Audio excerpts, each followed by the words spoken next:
किस लिए आज आप लोग प्रेस वार्ता कर रहे हैं? धन्यवाद। आज आप लोग को आमंत्रित किया गया है। सबसे पहले नववर्ष की हम लोग शुभकामनाएं देते हैं।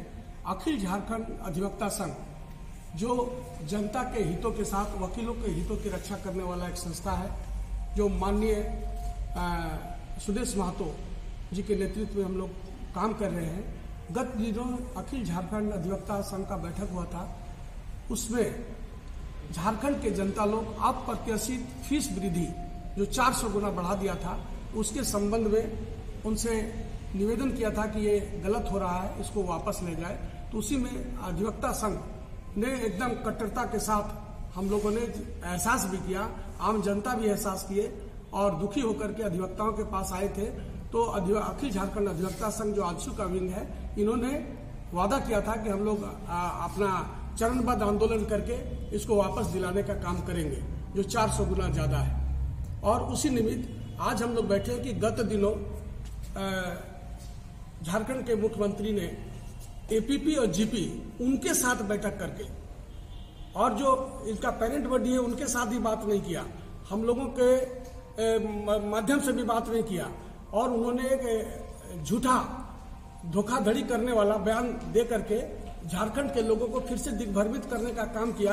क्योंकि हम याद दिलाना चाहेंगे कि राजनीतिक रूप से कि झारखंड पार्टी, झारखंड मुक्ति मोर्चा अपने सभी अनुषंगी इकाइयों के साथ मिल करके जो अभी जुड़े हुए हैं, उन लोगों ने मिल करके ये बोला था कि हम लोग युवा बेरोजगार को भत्ता देंगे, 5 लाख लोगों को नौकरी देंगे, 3.5 लाख रुपया से घर बना देंगे, वो करेंगे। उसी तर्ज पर इन लोगों ने अधिवक्ताओं से नहीं मिला, जो 35,000 अधिवक्ता हैं उनसे बात नहीं किया, बल्कि एपीपी जीपी जो उनके लाभार्थी हैं उन लोगों से बात करके कपोल कल्पित घोषणा कर दिया, जो झुंझुना के बराबर है। मतलब फिर एक बार घोषणा वकीलों के साथ में किया है, इसलिए ये घोषणा झूठा है। और अगर वो करना है तो कोई डेट फिक्स करे, इसको वापस लेने का बात करे, एडवोकेट प्रोटेक्शन एक्ट जो हम लोगों ने लिया है निर्णय, उसको लागू करे, तथा अन्य सुविधाओं को देने का बात है।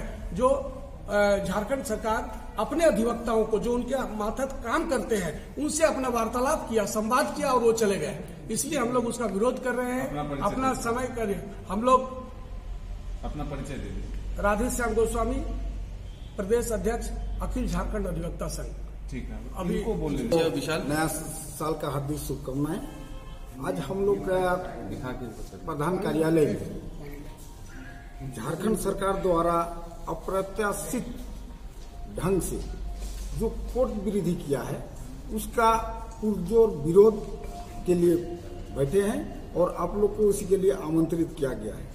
कोर्ट फी एक्ट झारखंड में 3.5 करोड़ जनता में कम से कम 70% जमीन से जुड़े आदमी हैं, जो कि आज के समय जो कोर्ट विरोधी लाए हैं, अगर किसी का 5 डिसमिल जमीन का कोई मामला कोर्ट ले जाना पड़ेगा तो उसके लिए उस केस लिस्टेड होते हैं। एक केस में एक रिप्रेजेंटेशन में 5 रुपया पहले लगता था, उसके जगह अब 20 रुपया लग रहा है। इसीलिए इससे पहले भी एक तो सुप्रीम कोर्ट का स्टेटमेंट आया है कि गरीब आदमी के लिए या कमजोर आदमी के लिए केस लड़ना या न्याय पाना बहुत मुश्किल हो गया है। ये केवल बड़े आदमी के लिए है, पूंजीपतियों के लिए है। और झारखंड सरकार अब वही नीति अपनाते हुए पूंजीपति को गरीबों का जमीन लूटने के लिए ये कोर्ट फी एक्ट लाई है, जिसका अखिल झारखंड अधिवक्ता संघ पुरजोर विरोध करती है। साथ में ये मांग करती है कि सेक्शन 25 सीआरपीसी के तहत झारखंड में जितने भी क्रिमिनल केसेस रहते हैं, सरकारी अधिवक्ता के अलावा पूर्व में प्राइवेट से लोक अभियोजक एवं सहायक लोक अभियोजक का नियुक्ति होता था, वो नियुक्त किया जाए। ये हम लोग का मांग है। दूसरा कि कोर्ट फी वृद्धि हम लोग क्यों विरोध कर रहे हैं? बिहार में मैक्सिमम 50,000 है, गुजरात में अधिकतम 75,000 है, जम्मू कश्मीर में अधिकतम 75,000 है, पश्चिम बंगाल में अधिकतम 50,000 है। उसी आधार पर यहाँ जो पहले 50,000 था, मिनिमम मैक्सिमम था, उसी को लागू रहने दिया जाए। जो बढ़ाया है उसको जितना जल्दी हो सके वापस ले। हम लोग इसका विरोध में 2 दिन कोर्ट का वॉकआउट कर चुके हैं। इसके बाद स्टेट बार का आगे जो निर्णय होगा उसी आधार पर हम लोग इसको विरोध जारी रहेगा। और अखिल झारखंड अधिवक्ता संघ इस मुद्दे कोर्ट फी वृद्धि को लेके अब हर जिला में पब्लिक के बीच में ले जाएंगे। और मीडिया भाइयों से भी हमारा अनुरोध रहेगा कि पब्लिक को अभी तक ये नहीं पता है कि कोर्ट फी वृद्धि क्या है, इसलिए अब अधिवक्ता संघ इसको पब्लिक के बीच में लाके उन लोग को समझाया जाए कि सरकार आप लोग के लिए क्या नीति लाई है। इसका विरोध आप लोग भी कीजिए, जिसका हम लोग जानकारी दें। धन्यवाद। भरत चंद्र महतो, प्रधान महासचिव अधिवक्ता संघ। दल के हिसाब से नहीं काम करेंगे, अपितु राज्य सरकार द्वारा जो नामित पदाधिकारी हैं, अधिवक्ता पदाधिकारी हैं, लॉ ऑफिसर्स हैं, वही लोग कल संवाद में गए थे। और कुछ लोगों की अपनी प्रतिबद्धता तो होती है, किसी पॉलिटिकल पार्टी से जुड़े होते हैं तो वो भी जो है सरकार के साथ जुड़े होंगे, तो वो लोग भी गए होंगे, ऐसे ही हैं। अपितु अधिवक्ता जो है वो यहाँ जो स्टेट बार काउंसिल होती है उसके प्रति उसकी जिम्मेदारी होती है, उसके प्रति जवाबदेही होती है और उसी के अनुसार काम करना चाहिए। यहाँ पिछले दिनों का कुछ घटनाक्रम आप देखेंगे तो यहाँ पे बार काउंसिल द्वारा कॉल करा गया था कि न्यायिक कार्य से आप 6 और 7 को और अगले आदेश तक आप अपने आप को विरत रखें, तो उसके अनुसार हुआ। लेकिन कुछ लोगों ने इसके आदेश को नहीं माना, अवहेलना करी और प्रक्रिया में भाग लिया, जो अनुचित है। आज जो प्रेस कॉन्फ्रेंस बुलाई गई है वो अप्रत्याशित जो कोर्ट वृद्धि हुई है उसका विरोध हम लोग कर रहे हैं। नहीं जा डायरेक्ट समक्ष नहीं जा पा रही है, अपना बात नहीं कह पा रही है। और उस बीच आपने कोर्ट वृद्धि जो कोर्ट फीस वृद्धि कर दी है, इससे और बड़ा नुकसान हो जाएगा। जो लोग जा सकने की स्थिति में उन लोगों के लिए भी रोक हो गया।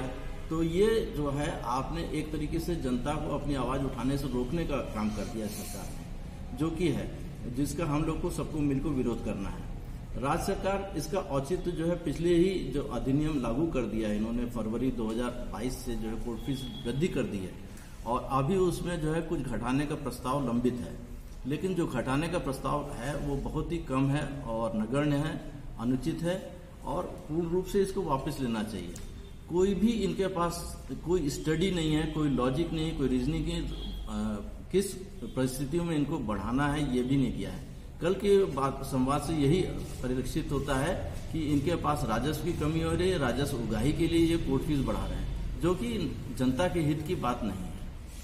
और आप लोग के माध्यम से हमारी बात पहुंचे जनता तक, ये हमारा अनुरोध है। धन्यवाद। सर बार काउंसिल और क्या पहले ही जैसे हमारे अध्यक्ष महोदय जी ने कहा कि महाधिवक्ता जो है पहले अधिवक्ता है तब महाधिवक्ता है, तो सभी अधिवक्ता की प्रतिबद्धता जो है वो बार काउंसिल के साथ जुड़ी है, कोई अलग नहीं हो सकता है। कोई भी अधिवक्ता हो, चाहे किसी भी स्तर का हो, अगर बार काउंसिल का विरोध करता है, बार काउंसिल के निर्देश के अनुसार कार्य नहीं करता है तो बार काउंसिल उसको देखेगी। अपना परिचय। मैं पंकज श्रीवास्तव, अवकाश प्राप्त न्यायाधीश, अभी वर्तमान में अधिवक्ता हूँ। ठीक।